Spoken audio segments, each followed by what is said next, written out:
I want to start by asking if you all have a pen or pencil available to you where you're sitting, or something small that you can hold on to. We'll get to that later in the message, but I wanted to see if you all had something that you could, small, that you could hold in your hand later. We'll get to that.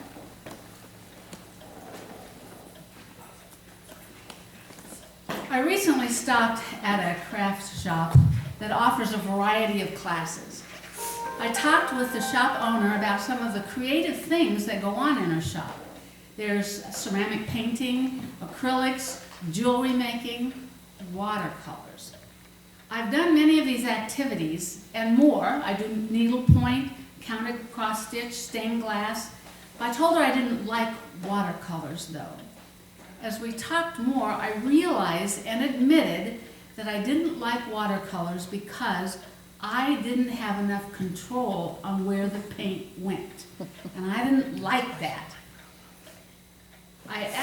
What I discovered was that I didn't like watercolors because I didn't do it well the very first time. And I'm used to doing things relatively well without trying too hard. And that's not to boast. I guess I just read directions well. But with watercolors, directions don't help. That paint just moves where it wants to. What I did looked okay, but it didn't turn out the way I wanted it to look. The shop owner told me that that might be the best reason in the world to try watercolors again, to just let go and let whatever happens happen. Okay, so what does my issue with watercolors have to do with today's message?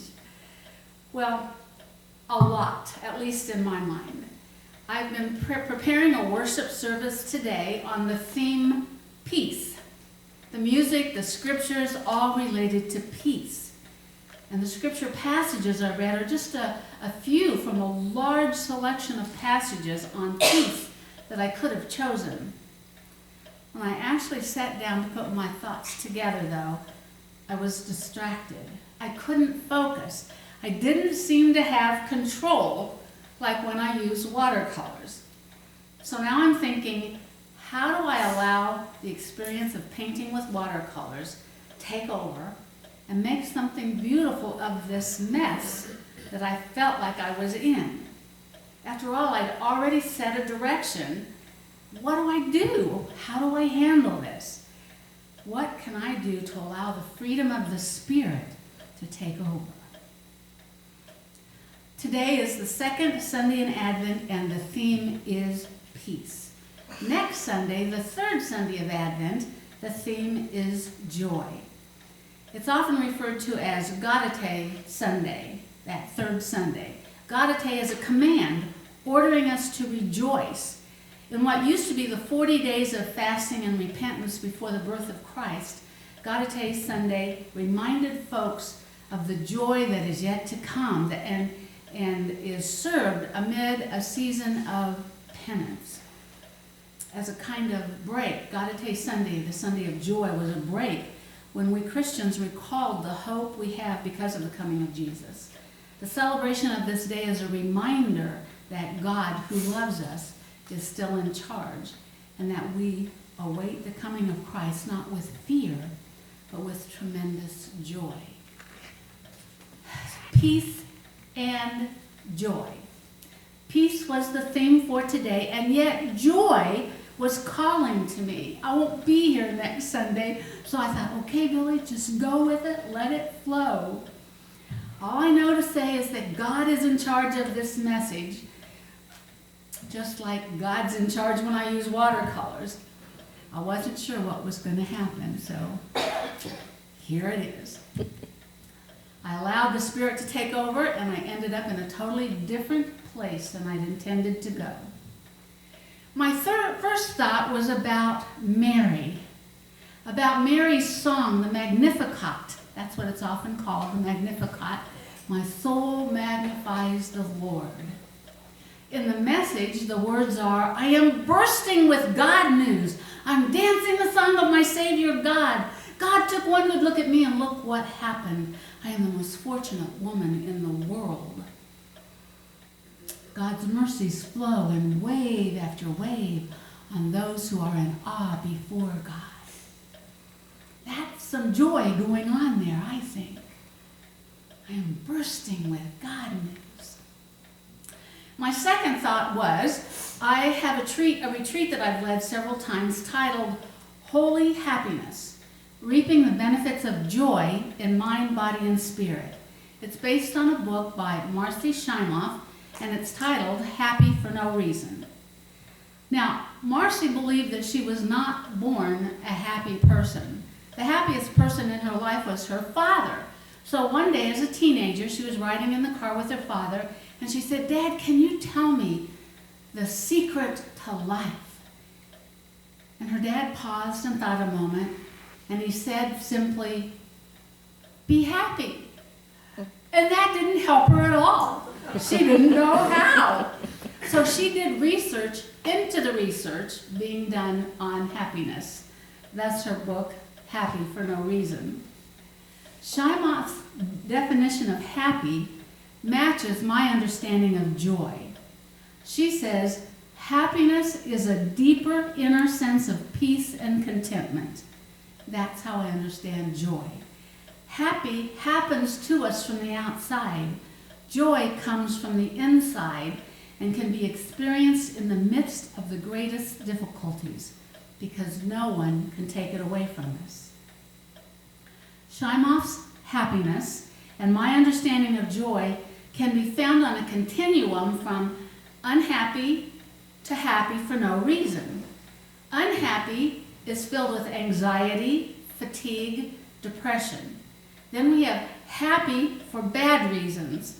This is seeking highs from things like drugs, alcohol, shopping, other addictions. Then we have happy for good reasons, but these are dependent on external situations like relationships, career, wealth. And then we have happy for no reason. She says it's a neurophysiological state, and I'm going to include a spiritual state as well. A neurophysiological, spiritual state of peace and well-being. This kind of happiness is not an emotion. Actually, one can feel any emotion and still have that deeper sense of peace and well-being. There are 4 guiding principles in life that I believe undergird this deeper sense of joy. The first one is that God is present with us. That's a given. Whether we are a believer in God or not, I believe God is with us. It's a given. The second is that God is our support. The universe is a friendly place. Some people find life very unfriendly. But underneath that, I do believe that God supports us, God guides us and directs us if we're open to God's guidance, and the universe is a friendly place. And the third principle is that what expands us makes us happier and more joy-filled. And I think I had you do this exercise not that long ago, but if you just kind of tighten up your muscles and say, "I'm happy," it just doesn't feel right. And when you're expanded and reach out your arms and say, "I'm sad," that just doesn't fit. So when we're expanded, when we're expanding our lives, we can be happier and more joy-filled. And fourth, what we appreciate appreciates. When we think, act, speak, feel our joy, we will experience more of the same. I want to share with you some of the information that I share on this retreat, Holy Happiness, Reaping the Benefits of Joy in Mind, Body, and Spirit, and I added heart in there. We're going to start with the mind, and if you flip over your bulletins to the back, there are a couple of charts there that I've used in the PowerPoint. We start with the mind. If we look at the contracting and expanding ideas around the mind, if we have negative thoughts, if we're judging, if we're worrying all the time, if we're overthinking things or dwelling on the negative, we are contracted. And we can expand when we think positive thoughts. Now, just over Thanksgiving. I was with my family. My daughter and son-in-law live a mile from his parents, and they see them a lot. And I feel like the grandma that's kind of left out. And I had those thoughts go through my mind last Thanksgiving when Grandma Helen and Grandpa Bill were with us, thinking, oh, my daughters just see so much more of them and have connected to them better. And I intentionally made myself stop thinking that way because I didn't need to. My granddaughters love me, I know that. We just have a different relationship. But it was, it put into real life this idea that we can think positive thoughts. I'll talk more about that in a little bit. When we're accepting and trusting, when we have clear thinking, and we're savoring the positives in life. When there was a movement from the third pew to the second pew here, I thought how beautiful the sun shining on the two of you was. I was kind of sad that you moved up, but I understand it. But I remember walking to Kansas Wesleyan one time on a Monday morning and seeing the sunlight shine across the treetops. The bottom of the trees was still dark, but the tide was 8 o'clock in the morning, which is early for me. But it was just so beautiful to see the sun in a way that I really hadn't paid attention before. Our thoughts, beliefs, and self-talk are always on. We have about 60,000 thoughts a day. That's one thought per every second for every waking hour. 95% of these thoughts are the same thoughts we had yesterday and the day before and the day before that. For the average person, 80% of these thoughts are negative. That means that we have more than 45,000 negative thoughts a day. Negative thoughts stimulate the area of the brain involved in depression and anxiety. On the other hand, positive thoughts have a calming, beneficial effect on the brain. Negative thoughts are like poison to the brain, and positive thoughts are like medicine. Let's look at some of the holy habits for the mind. We can question our thoughts. We don't have to get rid of those 45,000 negative thoughts. We just need to realize that our thoughts are not always true, and we don't have to believe everything we think. Marci Shimoff, the author of the book, talks about a time when she was speaking to a large room full of people, and for some reason she cued in on a man sitting in the third row, and he would listen to her, and he had his arms crossed and didn't have a very happy look on his face. And she was thinking, oh my goodness, I'm doing a terrible job. I need to get this over with.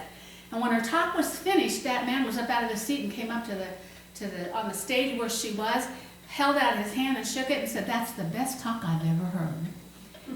But it was her negative thoughts that took over. She was making assumptions that weren't true. Her own negative thoughts had been freaking her out. When we shine a light on our negative thoughts, we can see that we don't have to believe them, and that can take away their power. I learned that human beings are wired for negativity. Selective attention to the negative allowed our ancestors to survive. To live a life of any length, I'm talking way back there, human beings had to be aware of the negative. When they stepped outside, they had to be aware of the saber-toothed tiger or some other danger approaching them. It was like, and still is in many ways, our negative experiences stick to us like Velcro, and the positive experiences just slide right off like Teflon. And we hang on to the negative, not the positive.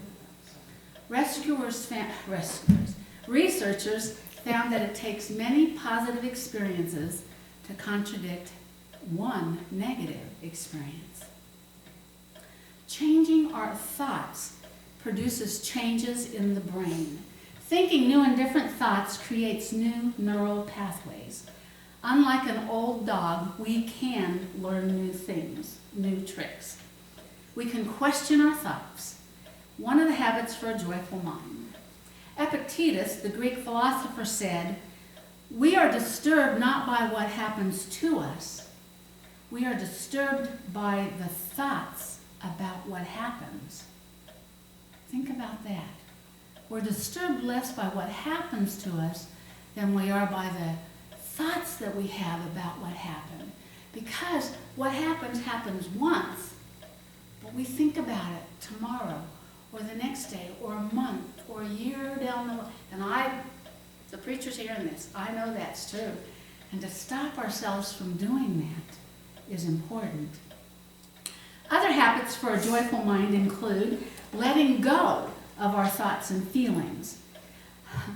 Natives in Borneo trap monkeys for food, and to do that, they take a coconut and put an opening in the end and put food inside of it for the monkeys, and the monkeys reach in the coconut, grab the food, and then don't know enough to let go, and they're trapped. The coconuts are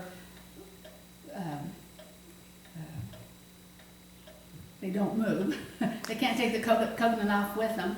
And so they're trapped holding that food. They have to let go to escape. We need to let go, and we can let go. Sometimes we fight our negative thoughts and feelings. Other times we hold on so tight.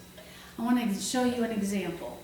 So take your pencil or pen or whatever small object you have and grip it tightly in your hand, really tightly. And imagine the pen is your thoughts and your feelings. The hand is your awareness of your thoughts and feelings. Can you feel yourself gripping that? I can feel my nails even digging into the palm of my hand a little bit. Our awareness holds on to our thoughts and feelings. We get used to holding on to the negatives, and we don't even realize it. The same is true of thoughts and feelings. We are not our thoughts and feelings. If you open up your hand and roll that object, that pen or pencil in your hand, you can see that they're not connected. And if you turn it over, you let go of it. It's that easy and that hard.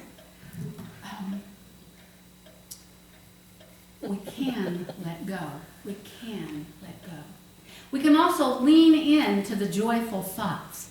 I don't know if you're familiar with the Cherokee grandfather who was telling his grandson about the war that goes on inside people. There are two wolves inside of us. One is our unhappiness, fear, worry, anger, jealousy, self-pity.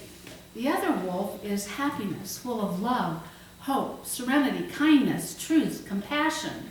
And the grandson asked grandfather, which wolf wins? The one you and the feed. Grandfather says, the one you feed. The one you feed wins. We move on to the body. Being happy is not just a state of mind, it's also a state of body. More than 100,000 chemical reactions are going on in the brain every second. We have a 24/7 pharmacy going on in our brain. The brain naturally creates happiness. It creates happiness-enhancing drugs like endorphins, a painkiller that's three times stronger than morphine. It creates serotonin, oxytocin, and dopamine. I'm not a doctor, I'm not a nurse, I'm just sharing the research that I learned. So let's look at the back of the bulletin at the body graphic. When we're contracting in our body, we're stressed out. We eat a lot of processed food. We breathe from a very shallow place. We get dehydrated. We frown a lot. We're a couch potato. When we're expanding our body, we are aware of our well-being. We eat fresh, whole foods. We breathe deeply, drink plenty of water. We smile, and we're active. Mark David is a psychological nutritionist or a nutritionist. It's a psychologist. I don't know how he claims it. He works with both nourishment and nutrition. He knew a woman. Mark was a nutritionist who knew how to tell people what to eat for heart conditions, for gout, for diabetes, whatever. And people would say, I know what to eat, I don't know how to do it. That's why he went back to get his degree in psychology, so he could tell them how to do what they needed to do. There was a woman who was allergic to wheat, he shared, and she went to visit Grandma. And Grandma had this special cake that she made from when the woman was just a little girl. It was her favorite cake. Grandma made it, full of wheat. She enjoyed it very much.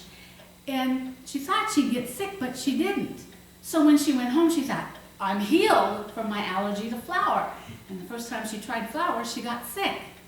That's because the cake nourished her. It wasn't nutrition, but it nourished her. And sometimes it's okay to eat that candy bar or that cookie or that piece of cake because we find nourishment for our mind and body and soul in eating that. I'm not saying flat out that's the best thing to do. I'm saying that we can be nourished by those things. Cinnamon rolls. To smell a cinnamon roll puts me in my grandma's kitchen, and I am nourished. I just have to be careful not to get overnourished or my nutrition goes down the tubes.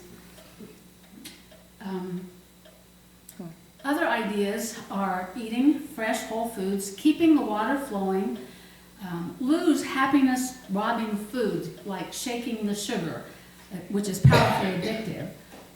Do you know that sugar substitute is not much better than sugar? Our body still reacts to it the same way. We need to curb the carbs and kick the caffeine, although I hear there are some studies that some coffee is good for us. We need to energize the body. Proper rest, breathing, and exercise is good for the body. 8 hours of sleep. Our quality of sleep, get this, our quality of sleep has greater influence on our ability to enjoy our day than income or marital status. Snoozing trumps salaries and spouses. I'm going to repeat that. Our quality of sleep has greater influence on our ability to enjoy our day than income or marital status. Snoozing trumps salaries and spouses. Getting enough sleep is important. Breathing deep. We have a chance 26,000 times a day to breathe deeply. And if we're aware of our breath, we can often be aware of the emotions that we're experiencing. Quick and shallow breathing might mean that we're anxious. Sighing deeply might mean that we're sad. When we're angry, we often have short, forceful bursts of breath. If we start breathing in one of these ways, our brain thinks that we are anxious or sad or angry, stimulating that particular area of the brain. Taking deep breaths, we need to take deep breaths when we realize that we're not breathing deeply. Many of us just breathe from here rather than breathing from the diaphragm. If you ever watch a baby breathing, it's a full breath. Be like a baby. Breathe deeply. Listen to the body's wisdom. Harriet Lerner, the PhD psychologist and author, says, we will be in tune with our bodies only if we truly love and honor them. We can't be in good communication with the enemy. We need to listen to our bodies. There was a woman on Dr. Phil one time I saw. She had had 8 surgeries costing thousands of dollars. I can't think of the term. What is it when you have something done on your face? Plastic surgery. Plastic surgery. Yes, she had plastic surgery. 8 of them costing thousands of dollars. When she looked at herself in the mirror, she could not see herself for who she was. There was always something wrong with her. Our bodies know exactly what's best for us at any given moment. We just don't listen. There was also a woman runner who came into the office to see Dr. Mark David, psychologist and nutritionist. And she was a runner, and she ran to lose weight. And he asked her, do you enjoy running? And she said, I hate it. And he said, what would you like to do? And she said, I love to dance. So he got her in a dance class and a yoga class, and she started losing weight. Her body knew it didn't like to run, and it was fighting against what she was trying to do. We can use our inner GPS to see whether something we're planning to do or eat will contract or expand us. I don't know if you know the name Gay Hendricks. He was a large man at one point in his life, and he was upset, and he went outside for a walk, slipped on the ice, hit his head, and when he got up, he went into the house, knew he was hungry. he went to get something to eat out of the refrigerator, and he saw a basket of blueberries. Who offered me blueberries this morning? Somebody offered me blueberries. And anyway, he didn't like blueberries, but he took one blueberry and ate it. And then he went to take another one, and his body said, no, that's enough. And he started listening to his body after that, and he started losing weight. And he's a fit man today, listening to our bodies. My original talk was just on mind, body, and spirit, but I slipped in the heart, a quick word about the heart. Robert Tipton, the author, says, I would rather have eyes that cannot see, ears that cannot hear, lips that cannot speak, than a heart that cannot love. I'd like for you to take a moment and point to yourself. Just point to yourself. Okay, as I look around the room, you're pointing to your heart. That's where we point, because that's where we know who we are, is from our heart. We don't point to our heads or to our bellies or to our kneecaps. We instinctively know that the heart is the essence of who we are. We don't say, I love you with all my head, or I love you with all my foot. I love you with all my heart. Now, if we looked at the contrasting and expanding ideas under the heart graphic, we are contracting our hearts when we are fearful, when we're angry or sad, when we're disappointed, when there's resentment or self-centeredness. Now, I'm not going to say that fear, anger, sadness, disappointment, resentment are bad emotions. It's just that we are contracted when we feel those. We're expanded when we experience love, openness, gratitude, forgiveness, loving kindness. When we feel sad, frustrated, or angry, stress hormones and cholesterol are released into the body. The heart pumps faster, and the blood pressure rises. Mark David talked about the cholesterol. I didn't know this. I'm trusting him. He says that, when you're going to the doctor's office and sometimes our blood pressure rises before we go in, and it's a little higher than we expect it to be because we're nervous, we're anxious about being at the doctor's. He said, imagine driving into the parking lot at the doctor's office and somebody cuts you off and takes your parking place. It's not just the blood pressure that rises, but our cholesterol can also rise from that. I didn't know that. So frustration, anger, sadness can impact other parts of our bodily systems than just the blood pressure. When we're feeling appreciative, loving, and emotionally balanced, we create a pattern that's smooth, even, increasing production of good hormones and strengthening our immune system. I hope you're enjoying this. I enjoy talking about this stuff because I still have the spirit to deal with. Albert Einstein said there are only two ways to live. One is though nothing is a miracle, the other is as though everything is a miracle. Studies show that people who have a spiritual dimension to their lives, defined not necessarily as an affiliation with an organized religion, but an internal sense of the spiritual meaning of life, are happier than those who don't. Spirituality is good for the body. It improves blood pressure, it strengthens the immune system, and it reduces the rate of stroke, cancer, and heart disease. This is so accepted that 25% of our medical schools in the United States now offer courses on spirituality and health.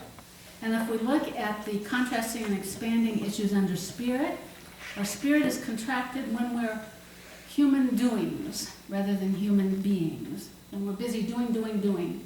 When we're seeking answers, when we're feeling anxious or angry or helpless. When we're isolated or alone. When we're trying to control the situation. Our spirits are expanding when we're being before God, being before other people. When we rely on that inner knowing, when we're being prayerful and we're open, when we're connected to other people, when we're trusting God. We are swimming in a sea of beauty and mystery, yet we often don't take time to stop doing and notice. Slowing down Taking time to turn inward is a powerful way to nurture a conscious connection to our soul and with God. There are many ways to slow down. We can meditate, take a walk, be in nature, sit in silence, listen to inspiring music, use prayer to open the lines of communication with the divine. It doesn't matter the method. We just need to do it on a regular basis. There is power in prayer. There are repeated studies that have shown that seeds that were sent prayers germinated more quickly than identical seeds that weren't prayed for. And that amount of prayer was and that the amount of prayer was also an important factor in the effectiveness of the prayer. I think I mentioned and didn't know the name of it, indulgent chocolate, the chocolate that's prayed over by monks that's supposed to have good energy in it. You can find it on the internet. It's indulgent chocolate. The most fascinating finding of this study with the seeds is that non-directed prayer, which simply asks God's will be done or for the best thing to happen, was more powerful than directed prayers, which ask for a specific outcome. That puts the control on us rather than God. Just praying for God's will was more powerful. We can trust life's unfolding. This is based on the belief that the universe, God, is out to support us. The belief in a friendly universe is the root of relaxed, trusting attitude in life. Of course, there are awful, horrible, tough things that happen in this world. There was a school shooting this last week. It's easier to believe that we are not living in a friendly universe. Shimoff says that one way she's been able to hang on to the belief in a loving God is that all the wise men and women who have ever lived, the sages and the saints of the past and the present, have shared this belief in a loving God.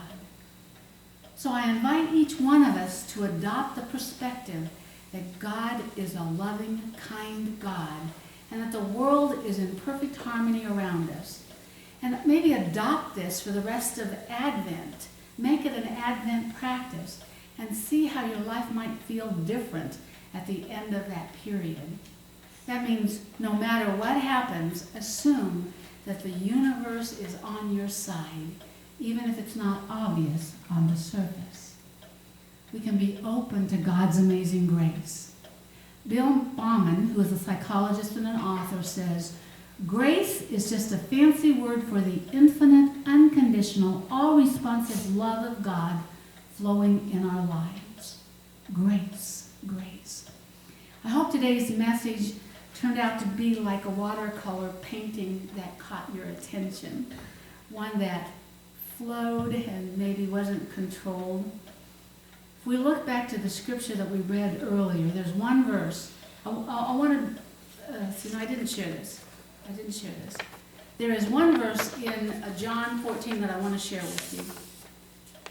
And I invite you to read all of John 14 on your own, if there's so much positiveness in it. John 14:27 says, "I'm leaving you well and whole."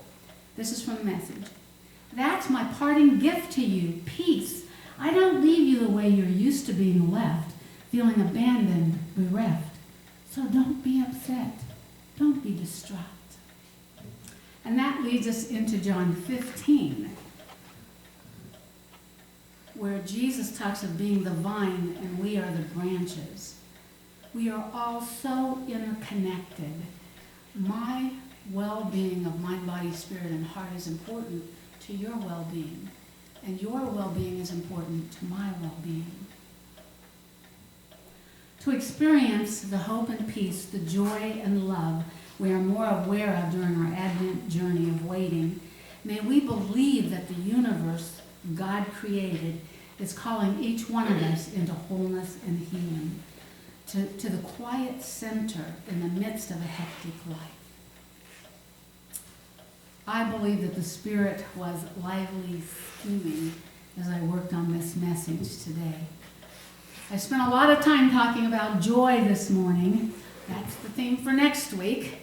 Let's take some time right now to be aware of the peace that doesn't just happen in the world. It begins with you and me.